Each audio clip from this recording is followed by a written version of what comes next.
With the late monarch set to be laid to rest, the future of the monarchy in the eyes of the people remains uncertain. 7's Vanessa Borge is live in London, and some, Vanessa, are critical of the crown. Ethan, Lorena, you're right. Many leaders in the Commonwealth have said that this is not the time nor the place. Of course, the world now mourning the Queen. But when they do decide to discuss it, many of them have been clear the monarchy is not welcome in their country. The world reflecting on the legacy of the late Queen Elizabeth II. Despite the tributes, the future of the monarchy is uncertain. The generational divide in people's attitudes toward royalty even starker after the Queen's death, with more young people questioning the role of the institution. But what does the monarchy actually do for us? You know, I don't know if that's blasphemous to say. Critics say the monarchy's problems span years from its past. Because of the history of colonialism and that kind of thing, not overly supportive of the monarchy. To its present. I think if you live in palaces and you're constantly guarded 24/7, I think there is going to be a disconnect, isn't there, from the way you live. Opposition to the monarchy also felt closer to home. In March, the Duke and Duchess of Cambridge visiting the former British colonies of the Bahamas, Jamaica, and Belize to mark Queen Elizabeth II's Platinum Jubilee.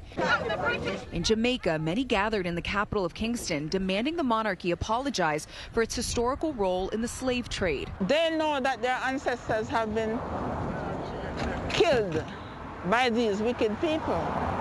And these people need to know that we know, and we are going to stand up for even the young people who may not know. Protesters called for the now independent nations to break away from the British Commonwealth and remove Britain's monarch as head of state. How these two young white people now going to be here saying we are going to kowtow to them and we are going to bend and bow and kneel to them as if they are gods.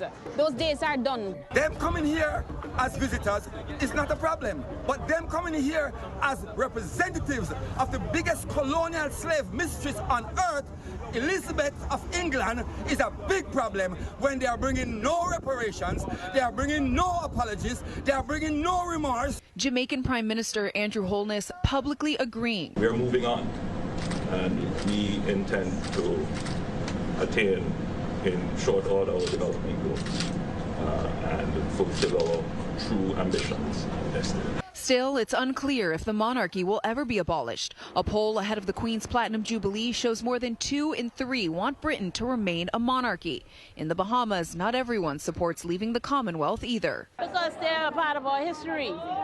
And we have the Adleys, the colonies, and say we have the Adleys in Long Island. I am one of them.